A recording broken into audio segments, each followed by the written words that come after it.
திரும்பி பஞ்சவன் மாதேவியை பார்த்தார் உடையார் ஸ்ரீ ராஜராஜ தேவர். பஞ்சவன் மாதேவியும் அருகே வந்து அமர்ந்து கொண்டார். தேர் நகர்ந்தது. மாளிகையை மெய்காவல் படையினர் விரைவாக காலி செய்தார்கள். வெளியிலிருந்த அந்த தேவரடியார் பெண்கள் வயலுக்கு போனார்கள். பழமர்நேரி அதிகாரிகள் மற்ற பெண்களை கூட்டிக் கொண்டு வர குதிரையில் விரைந்தார்கள். அந்த மாளிகையின் சமையலாலும் காவல்காரனும் கொல்லைப்புறத்தில் கை கட்டி நின்றிருந்தார்கள். மெய்காவல் படையின் 3 ஆட்கள் மாளிகையை சுற்றி வர அதில் தலைவனை போல் தெரிந்த ஒருவன் மற்ற இருவரையும் பார்த்து, இந்த சமையல்காரனையும் வேலைக்காரனையும் விசாரித்துவிட்டு வாருங்கள், இவர்களை பற்றி தெரிந்து கொள்ளுங்கள் என்று சொல்லிவிட்டு உள்ளே நகர்ந்தான். கொள்ளையில் என்று விசாரிப்பதா அல்லது வாசலுக்கு போவதா? மன்னர் கிளம்பி கொண்டிருக்கிறார், எனவே வாசலுக்கு போவது நல்லது என்று யோசித்த மெய்காவல் படையினர் இருவரும் வாசலுக்கு வாருங்கள் என்று கட்டளையிட்டுவிட்டு வாசலுக்கு விரைந்தார்கள். சமையற்காரன் முன்னே நகர்ந்தான். சமையற்காரனுக்கு உதவியாக இருந்த வேலைக்காரன் இடுப்பில் இருந்து சிறிய பெட்டியை எடுத்து அதிலிருந்த வஸ்துவை புதர் மறைவில் கொட்டினான். கருப்பாய் வேர்க்கடலை அளவுக்கு 4 உருண்டைகள் அதில் இருந்தன. அந்த உருண்டைகள் செடிகளின் வேர்களில் விழுந்தன. அந்த வேலைக்காரன் செடிகளை வேடிக்கையாக பார்த்தான். இன்னும் 2 நாளில் இந்த செடிகள் முற்றிலும் கருகிவிடும் என்று அவனுக்கு நன்கு தெரியும். வாசலில் தேர் நகர மன்னரின் மெய்கீர்த்தி சொல்லப்பட்டது.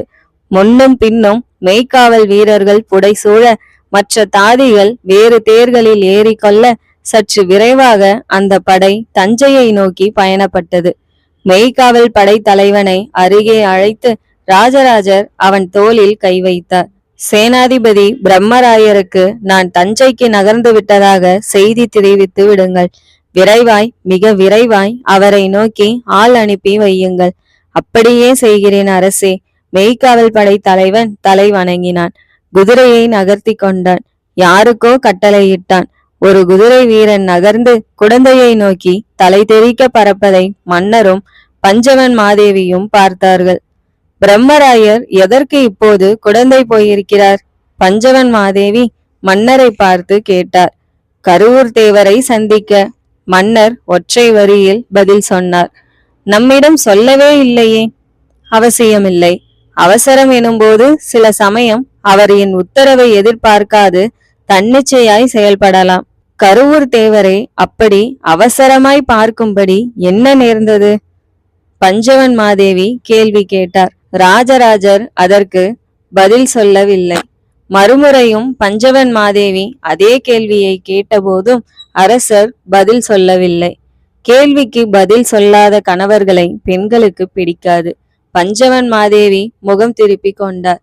தான் எத்தனை கெட்டிக்காரர் என்று நினைத்து கொண்டாலும் இந்த அரசியல் விஷயங்களிலும் முழுமையான ஆளுமை தனக்கு வரவில்லை என்று வருத்தப்பட்டார். எப்படி வரவழைத்து கொள்வது என்று யோசிக்க துவங்கினார். சட்டென்று பிரம்மராயர் நகர்ந்ததுதான் இந்த குழப்பங்களுக்கெல்லாம் காரணமோ என்று சிந்தித்தார். மன்னரிடம் கூட சொல்லாமல் பிரம்மராயர் குடந்தையை நோக்கி போக வேண்டிய அவசியம் என்ன? இந்த பிரம்மராயரை சோழ தேசத்தில் எவருமே கட்டுப்படுத்த இயலாதா? யாருமே அவரை அறிய முடியாதா? மன்னர் கூட பிரம்மராயர் விஷயத்தில் ஏன் மெத்தனமாக இருக்கிறார் என்று புரியவில்லை.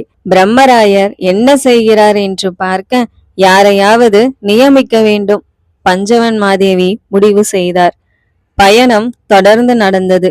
ஒன்று புரிந்து கொள்ள அருண்மொழி, இந்த உலகத்தில் உடம்பெடுத்தவர்கள் மட்டுமில்லை, உடம்பில்லாத சூட்சம உருவங்களும் நம்மோடு நமக்கு அருகே வாழ்ந்து கொண்டிருக்கின்றன. நம்முடைய செயல்களை கவனித்துக் கொண்டிருக்கின்றன. அதற்கேற்ற வண்ணம் அவைகளுடைய செயல்கள் அமைகின்றன. நம்முள் நல்லவர்கள் கெட்டவர்கள் இருப்பது போல அவைகளிலும் நல்லவர்களும் கெட்டவர்களும் உண்டு. இந்த உலகத்தோடு சம்பந்தம் இல்லாமல் இன்னொரு உலகம் இந்த உலகத்திற்கு வெகு அருகிலேயே இந்த உலகத்தை சுற்றி இயங்கிக் கொண்டு இருக்கிறது. இந்த சக்திகளை கண்டுகொண்ட சிலர் மனிதர்களுக்கு இல்லாத ஆற்றல்கள் அவைகளுக்கு இருப்பதை கண்டுபிடித்து அதன் மூலம் தன் சக மனிதர்களை மிரட்டுவதற்கு முயற்சி செய்கிறார்கள். இந்த சூட்சம சக்திகளோடு தொடர்பு கொண்டு அவைகளை தங்கள் வசப்படுத்தி அவைகளுக்கு வேண்டியன கொடுத்து தங்களுக்கு வேண்டியதை நிறைவேற்றிக் கொள்கிறார்கள். இடைவிடாத வைராக்கியமும் இடைவிடாத பயிற்சியும் இருந்தால் இது எவருக்கும் சாத்தியம். ஆற்றங்கரையில் அருண்மொழியோடு நடந்து கொண்டிருந்த கருவூர் தேவர் அடிக்குரலில் அவனுக்கு விளக்கி கொண்டு வந்தார். பூமியின் புவியீர்ப்பு குறைந்த நாட்களில், சந்திரனின் வலிமை அதிகரிக்கின்ற நாட்களில் இந்த சூட்சம சக்திகளுக்கு பலம் ஏற்படும். அப்போது அவைகளே கூட மனிதர்களோடு தொடர்பு கொள்ள முயற்சி செய்யும். அந்த சக்திகள் தாங்கள் உடலோடு இருந்தபோது வைத்து கொண்டிருந்த மனோபிஷ்டத்தை நிறைவேற்றிக் கொள்ள மனிதர்களை நாடுவது உண்டு. அவைகளுக்கு உடம்பு இல்லை எனினும் கடும் பசி இருக்கும். அதாவது அவைகளுக்கு மனம் செயல்படும். பசி எடுப்பது போன்ற ஒரு பிரம்மை ஏற்படும். தனக்கு தூக்கம் வருகிறது என்றெல்லாம் உடம்போடு கூட இருந்த காலத்தில் ஏற்பட்ட நினைவு பதிவுகளின் காரணமாக அவைகள் அல்லலுறும். இந்த சூட்சம சக்திகளுக்கு காமமும் ஏற்படுவது உண்டு. நீர் வேட்கையில் தவிப்பதும் உண்டு. சில சக்திகள் இறந்தபோது ஏற்பட்ட ஆற்றாமையால் அழுது கொண்டே இருக்கும். சில சக்திகள் எப்போதும் கடும் கோபத்தில் இருக்கும். அருண்மொழி அவரையே வியப்போடு பார்த்து கொண்டிருந்தான். சோழ தேசத்தில் இந்த சூட்சம சக்திகளை பற்றி யாரும் அதிகம் அக்கறை எடுத்துக் கொள்வதில்லை. இவைகளை முக்கியம் என்று கருதுவதற்கில்லை. அவைகள் உலகத்தில் அவைகள் இருக்கட்டும் என்று விட்டு விலகி போய் விடுவார்கள். பாண்டிய தேசத்திலும் இவைகள் முக்கியமில்லை. ஆனால் மலைகளும் பள்ளத்தாக்குகளும் நிறைந்த சேர தேசத்தில் இவைகளுக்கு ஏனோ ஒரு முக்கியத்துவம் கிடைத்துவிட்டது. பரசுராமர் காலத்தில் இருந்தே சேர தேசத்தில் சூட்சம சக்திகளோடு தொடர்பு கொள்வதற்கென்று ஒரு தனி குழு இயங்கி வருகிறது. சேர தேசத்து முன்குடுமி அந்தணர்களுக்கு இவ்வித சக்திகளின் மீது அபரிமிதமான ஆசை உண்டு. அவைகளை பயன்படுத்தி மக்களுக்கு நடுவே தங்களை உயர்த்தி கொள்ளும் அலட்டல் உண்டு. ஆனால் அருண்மொழி ஒரு முறை இவைகளோடு தொடர்பு கொண்டு இவைகளுக்கு உண்டான தேவைகளை நிறைவேற்ற துவங்கிவிட்டால் இவைகள் மனிதர்களை எளிதில் விடுவதில்லை. எத்தனை கொடுத்தாலும் திருப்தி அடைவது இல்லை. விதவிதமான அகோர ருசிகளோடு அவைகள் அலைய, அவைகளுக்கு உணவிடுவதே மிகப்பெரிய வேலையாக, வாழ்நாள் முழுவதும் செய்கிற கடமையாக சிலருக்கு ஆகிவிடுகிறது. வேறு எது பற்றியும் யோசிக்க முடியாத நிலைமை ஏற்பட்டு விடுகிறது. இந்த சூட்சம சக்திகளோடு தொடர்பு கொண்டவர்கள் வாழ்க்கை சுகமாக, சௌஜன்யமாக, சந்தோஷமாக இருக்காது. இவர்களும் பேய் பிசாசை போல முகம் இருண்டு உலாவ தலைப்பட்டு விடுவார்கள். ஆற்றங்கரையில் என்னை நோக்கி ஓடி வந்தது அந்த பெண் அல்ல. சூட்சம உருவங்களுக்கு செயல்படுகிற போது உடம்பு வேண்டும். எனவே பலவீனமான உடம்புக்குள் அவைகள் புகுந்து கொள்ளக்கூடும். பூப்படைந்த பெண்கள், கருவுற்ற 70 நாட்களான பெண்கள், மலஜலம் கழித்த பிறகு சுத்தி செய்து கொள்ளாத அந்தணர்கள், கடும் கோபத்தோடு தனக்கு தானே பேசிவிட்டு தூங்க போகிறவர்கள் போன்றவர்களின் உடம்புக்குள் இவைகள் புகுந்து கொள்கின்றன. சில சமயம் பசு, யானை போன்ற மிருகங்களுக்குள்ளும் இவைகள் நுழைவதுண்டு. அடிப்படையில் இது ஒரு அருவருப்பான விஷயம், மனிதர்க்கு தேவையில்லாத ஒரு நிலை. அதனால்தான் இதனை பற்றி அதிகம் நாம் பேசுவதில்லை. ஆனால் சேர தேசத்து அந்தணர்களின் ஒரு குழுவினர் பரம்பரை பரம்பரையாக இதுவே தொழிலாக கொண்டு இதையே தங்கள் குடும்பத்தில் உள்ள எல்லா ஜனங்களுக்கும் பயிற்றுவித்து இடைவிடாது சூட்சம சக்திகளை அடக்குவதற்கான ஆயத்தங்களை செய்து கொண்டிருக்கிறார்கள். அடக்கி பிறர் மீது ஏவி தமக்கு வேண்டிய காரியங்களை சாதித்துக் கொள்கிறார்கள். ஆரம்ப வெற்றிகளை அடைந்து குதூகலிக்கிறார்கள். பிற்பாடு அவஸ்தைப்படுகிறார்கள். எத்தனை அவஸ்தைப்பட்டாலும் இந்த சக்தியின் மீது ஈடுபாடு கொண்டு விட்டால் இதிலிருந்து தப்பித்து கொள்ள மனம் வராது. இந்த உடையாளூரில் நீங்கள் இருக்கும் இடத்தில் இப்படிப்பட்ட சக்திகள் உண்டா? அருண்மொழி ஆவலாக கேட்டான். அவன் குரலில் லேசான கலவரம் இருந்தது. இதுவரை இல்லை, இப்போது வந்திருக்கிறது. கருவூர் தேவர் சற்று கவலையாக சொன்னார். எதனால் இது? சோழ தேசத்தின் தலைமையை அசைத்து பார்க்க முயற்சி செய்கிறார்கள். படை திரட்டி போர் நடத்தி ஜெயிக்க முடியாதவர்கள் பிசாசை ஏவி விடுகிறார்கள். யாரை நோக்கி ஏவி விடுகிறார்கள் குருதேவரே? அவர்களுடைய குறி மாமன்னன் ராஜராஜன். ராஜராஜனை நெருங்க வேண்டும் என்றால் கருவூர் தேவனை அடித்து சாய்க்க வேண்டும். கருவூர் தேவனை கலவரப்படுத்த வேண்டும். எனவே உடையாலூருக்கு அனுப்பிவிடுகிறார்கள். கருவூர் தேவன் யார் என்று சேர தேசத்து அந்தணர்களுக்கு தெரியவில்லை. எல்லாம் வல்ல சிவன் தன் வேலையை துரிதப்படுத்த எனக்கு உற்சாகம் மூட்டியிருக்கிறார். நான் தொடை தட்டி எழுந்து கொள்ள பைசாசங்களை அறிமுகப்படுத்துகிறார். இனி சகலமும் விரைவாக நடக்கும். சேர தேசத்து அந்தணர்களுக்கு சோழ மன்னர் மீது என்ன கோபம்? உண்மையில் யார் இதை செய்வது? அருண்மொழி கேட்டான். உனக்கு ஏன் புரியவில்லை? நீ சிறுவன். உனக்கு சோழ தேசத்து அரசியலில் என்ன நடந்தது என்பது தெளிவாக தெரியாது என்று நினைக்கிறேன். ராஜராஜன் பட்டத்துக்கு வரும் முன்பு சோழ தேசத்தை ஆண்டது யார் என்று உனக்கு தெரியுமா? தெரியும். உத்தம சோழர் என்று அழைக்கப்பட்ட மதுராந்தகர். அருண்மொழி பதில் சொன்னான்.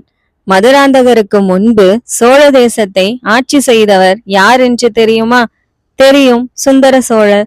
சுந்தர சோழருக்கு பிறகு யார் ஆட்சிக்கு வர இருந்தார்கள் என்று தெரியுமா? அருண்மொழியை கூர்மையாக பார்த்தபடியே கருவூர் தேவர் கேட்டார். தெரியும். ஆதித்த கரிகாலர் இளவரசு பட்டம் ஏற்றார்.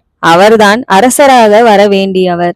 ஆனால் அவரை அருண்மொழி தயங்கினான். சொல். அவரை பாண்டிய தேசத்து மன்னனின் ஆபத்துதவிகள் கொலை செய்து விட்டார்கள். சுற்றி வளைத்து கொடூரமான முறையில் கொன்று போட்டார்கள் என்று கேள்விப்பட்டிருக்கிறேன். அப்படி கொன்று போட்டவர்கள் யார் என்று தெரியுமா? கருவூர் தேவர் கேட்டார். தெரியும். ரவிதாசன் என்ற பெயரை கேள்விப்பட்டிருக்கிறேன். உடையார்குடி அவன் ஊர் என்று சொல்லி இருக்கிறார்கள். அருண்மொழி பட்டன் ஆவலாக பதிலளித்தான். உடையார்குடி எங்கிருக்கிறது என்று தெரியுமா?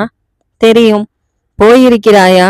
கருவூல தேவர் கண்களை சுருக்கி கொண்டு அருண்மொழி பட்டனை உற்று பார்த்தபடி கேட்டார். அருண்மொழி பட்டனின் காது பக்க தலைமுடியிலிருந்து நீர் வழிந்து தோளில் உருண்டு மார்பில் வழிந்து கொண்டிருந்தது. நான் உடையார்குடி போயிருக்கிறேன். அருண்மொழி பதில் சொன்னான். எப்போது? குடந்தைக்கு வரும் முன் காஞ்சிபுரத்திலிருந்து வீரநாராயணபுரம் ஏரி வழியாய் உடையார்குடி போய் அங்கு 3 நாட்கள் தங்கிவிட்டு பிறகு குடந்தையை நோக்கி பயணப்பட்டேன். உடையார்குடி போக வேண்டும் என்று உனக்கு யார் சொன்னார்கள்? என் தந்தை. அவர் அங்கு நடந்தவைகளை கதை போல எனக்கு சொல்லியிருக்கிறார். மாமன்னர் ராஜராஜரின் கோபம் பற்றி பேச்சு வந்தபோது அதன் வீரியம் பற்றி விளக்கி சொன்னார். ஆதித்த கரிகாலனை ரகசியமாக கொன்றுவிட்டு மதுராந்தகருடைய ஆட்சியில் அதற்கு எந்த தண்டனையும் பெறாமல் மாறாய் சன்மானம் பெற்று உடையார்குடியின் ஏரி பாசனத்திற்கு அருகே மிக பெரிய நிலப்புலன்களை சொந்தமாக்கி கொண்டு ஒரு பிரபுவை போல வாழ்ந்து வந்த ரவிதாசனையும் அவனது சுற்றத்தார்களையும் 16 வருடங்கள் கழித்து மறுபடியும் விசாரித்து அவர்களை உண்மையை சொல்ல வைத்து அவர்கள் அந்தணர்களாக இருக்கும்படியால் ரவிதாசனையும் அவன் தம்பியையும் அவர்களது மகன் மகள் மகனுக்கு தன் மகளை கொடுத்தவர் பேரன் பேத்திகளுக்கு பெண் கொடுத்து பெண் எடுத்து உறவுமுறையானவர்கள் எல்லோரையுமே நிலப்புலன்களையும் சொத்து பத்துகளையும் விட்டுவிட்டு உடுத்திய துணியோடு உடையார்குடியை விட்டு வெளியேற சொல்லி அவர்களை ஒட்டுமொத்தமாய் சோழ தேசத்தின் எல்லைக்கு கொண்டு போய் அனாதையாய் நாடு நடத்தியதை தந்தை விவரித்து சொல்வார்.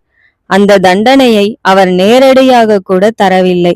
ரவிதாசனை பார்த்தால் தான் வாள் உருவி பாய்ந்து விடுவோம் என்று அச்சப்பட்டு அப்படி செய்யக்கூடாதே என்று தீர்மானித்து தன்னுடைய ஸ்ரீமுகத்தை ஓலை நாயகத்தை விட்டு எழுதி அனுப்பி பிறகு ஊர்கூட்ட சொல்லி உரக்க அந்த ஓலையை படிக்க சொல்லி ஊர் அதிகாரிகள் மூலம் இந்த தீர்ப்பை ரவிதாசனுக்கு விவரித்து தீர்ப்பு சொன்ன மறு வினாடியே அவர்களை ஊர் விட்டு விரட்டுகின்ற பணியையும் ஊர் மக்களிடம் கொடுத்து தன்னுடைய கோபத்தை குறைத்து கொண்டார் என்று தந்தை சொல்லி கேள்விப்பட்டிருக்கிறேன். எவ்வளவு அழுத்தமான அடக்கமான கோபம் இருந்தால் இப்படி ஒரு காரியம் செய்திருக்க முடியும்? ஆதித்த கரிகாலன் கொலை பற்றி எவ்வளவு பெரிய மனோவேதனை இருந்தால் தான் ஆட்சி பீடம் ஏறிய மறு வருடமே அதை விசாரணைக்குட்படுத்தி இத்தகைய தீர்ப்பை வழங்க முடியும்? மன்னருடைய மன உறுதியும் ஆதித்த கரிகாலன் பால் அவர் கொண்டிருந்த அன்பும் அவர் இழப்பினால் அவர் அடைந்த துயரமும் இந்த தீர்ப்பில் எவ்வளவு தெளிவாக தெரிகின்றன. ரவிதாசனை கொன்று போட்டிருக்கலாமே. கருவூர் தேவர் சோழ சரித்திரம் தெரியாதவர் போல் அருண்மொழி பட்டனை கேட்டார். இல்லை, அது நல்ல முடிவாகாது. ரவிதாசன் மட்டுமே பொறுப்பல்ல, அந்த அந்தணர் குடும்பம் மொத்தமும் இதற்கு பொறுப்பு. அவர்கள் அனைவரும் பாண்டியனின் ஆபத்துதவிகள். சேர தேசத்திலிருந்து பஞ்சம் பிழைக்க வந்தது போல் இங்கே வந்தவர்கள். வேத மந்திரங்கள் சொல்லி, ஆகம விதிகள் சொல்லி, மெல்ல மெல்ல மக்களிடையே புகுந்து, பிறகு அரசியலில் நுழைந்து சோழ தேசத்திற்கு எதிராக செயலாற்றியவர்கள். அவர்களில் பெண்டுகள் கூட தண்டிக்கப்பட வேண்டியவர்கள் என்று மன்னர் தீர்மானித்து அத்தனை பேரையும் சோழ தேசத்தை விட்டு விரட்டினார். ஒரு தூக்கு தண்டனையை விட, வாளால் வெட்டி ஒரு மனிதனை கொல்வதை விட 1326 பேர்கள் கொண்ட அந்த வம்சம் நடந்து நடந்து சோழ தேசத்தின் எல்லையை தாண்டி அனாதையாக நிறுத்தப்பட்டது போல உயர்வான தண்டனை ஒன்று தர முடியும் என்று எனக்கு தோன்றவில்லை. ராஜராஜ தேவரின் கடும் கோபத்திற்கு இது ஒரு எடுத்துக்காட்டு. உடையார்குடியில் அந்த மண்டபம் பார்த்தாயா? ராஜராஜ தேவரின் ஸ்ரீமுகம் வாசிக்கப்பட்ட அந்த மண்டபம் தானே? ஆமாம், பார்த்தேன். அங்கு சற்று நேரம் உட்கார்ந்திருந்தேன். கோவிலின் பின்பக்கம் போய் ரவிதாசனுக்கு கொடுக்கப்பட்ட தண்டனையை பற்றி விளக்கமாக எழுத பெற்றிருந்த கல்வெட்டையும் நான் படித்து பார்த்தேன். சோழ தேசத்திற்கு ஏற்பட்ட அந்த களங்கம் என்னை வேதனைக்குள்ளாக்கியது. மன்னராக இருக்க வேண்டிய இளவரசர் ஆதித்த கரிகாலரின் மனக்கேதம் தீர்க்கும் பொருட்டு அங்கே நெய்யில் ஒரு நந்தா விளக்கு ஏற்றிவிட்டு வந்தேன். நான் இருந்த 3 நாட்களும் அந்த நந்தா விளக்கு சுடர்விட்டு பிரகாசித்து கொண்டிருந்தது. நிச்சயம் ஆதித்த கரிகாலனின் மனக்கேதம் தீர்ந்திருக்கும் அருண்மொழி. ஆனால் அந்த ரவிதாசன் ஆட்கள் இன்னமும் ஆடிக்கொண்டிருக்கிறார்கள். கருவூர் தேவர் சொன்னார். எனக்கு இதுதான் புரியவில்லை குருதேவரே. காந்தலூர் சாலை படையெடுப்பின் போது ரவிதாசன் குடும்பத்தினரை, குறிப்பாய் அவர்களில் போர் செய்யும் ஆண்களை ராஜராஜ சோழர் வெட்டி கொன்று விடவில்லையா?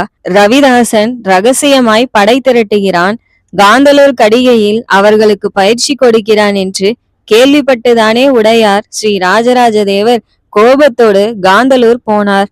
கடிகையை பிடித்து ரவிதாசனை தண்டித்தார். இன்னமுமா இருக்கிறார்கள் அந்த வம்சத்தினர்? ஆமாம். அன்று குழந்தைகளாக இருந்தவர்கள் பெண்களால் வளர்க்கப்பட்டு அங்குள்ள குருமார்களால் பயிற்சி செய்யப்பட்டு சோழ தேசத்திற்கு எதிராக திருப்பிவிடப்பட்டு இருக்கிறார்கள். அந்த குழந்தைகளுக்கு வீரம் போதவில்லை. வாள் உருவி போர் செய்ய முடியாத அந்த 2 கெட்டான் வாலிபர்கள் மந்திர தந்திரங்களால் சோழ தேசத்தை கவிழ்த்துவிட முடியும் என்று நினைக்கிறார்கள். இந்த கருவூர் தேவர் இருக்கும் வரை அது ஒரு காலம் நடக்காது. ரவிதாசன் மரணத்திற்கு பழிக்கு பழி என்று பைசாசங்களை ஏவி விட்டிருக்கிறார்கள். இப்போது இந்த பெண் மூலம் ஆடிய பைசாசம் கூட கொல்லிமலையிலிருந்து இங்கு வந்ததுதான். கருவூர் தேவர் வெகு தொலைவையே பார்த்தார். அருண்மொழி, உனக்கு வேலை வந்துவிட்டது. சோழ தேசத்தின் அரசரை காப்பாற்ற நீ தயாராக இருக்கிறாயா? கருவூர் தேவர் சட்டென்று திரும்பி கூர்மையாக கேட்டார். அருண்மொழி சட்டென்று விரைப்பானான். இடுப்பில் இருந்த வாளை எடுத்து நெஞ்சில் வைத்து கொண்டான். படீரென்று நெஞ்சில் அரைந்து கொண்டான். இது என்னுடைய மண். ராஜராஜர் என்னுடைய அரசர். என் உடல், பொருள், ஆவி அனைத்தும் அவருக்கு சமர்ப்பிக்கிறேன். இந்த தேசத்திற்காக, என் மொழிக்காக, என் சமயத்திற்காக, என் மன்னருக்காக எதையும் எப்போதும் இழக்க நான் தயாராக இருக்கிறேன். இது சத்தியம் என்று அருண்மொழி உணர்ச்சி பொங்க கூறினான். தொலைதூரத்தில் மேற்கே இடி இடித்தது. ஆமாம், உன் தகப்பனார் சேனாதிபதி பிரம்மராயர் இப்போது எங்கிருக்கிறார்? திடீரென்று அருண்மொழியை கருவூர் தேவர் கேள்வியை வீசினார். பேச்சை திசை மாற்றினார். தெரியவில்லை குருதேவரே. அரசர் எங்கிருக்கிறாரோ அங்குதான் தந்தையும் இருப்பார் என்று நினைக்கிறேன். கருவூர் தேவர் அவன் பதிலை காது கொடுத்து வாங்கி கொள்ளவில்லை. மிக வேகமாக மாளிகைக்குள் நுழைந்தார். மான் தோல் கூடத்திற்கு நடுவே விரிக்கப்பட்டிருந்தது. அந்த மான் தோலில் அமர்ந்து அன்றைய அனுஷ்டானங்களை செய்ய துவங்கினார்.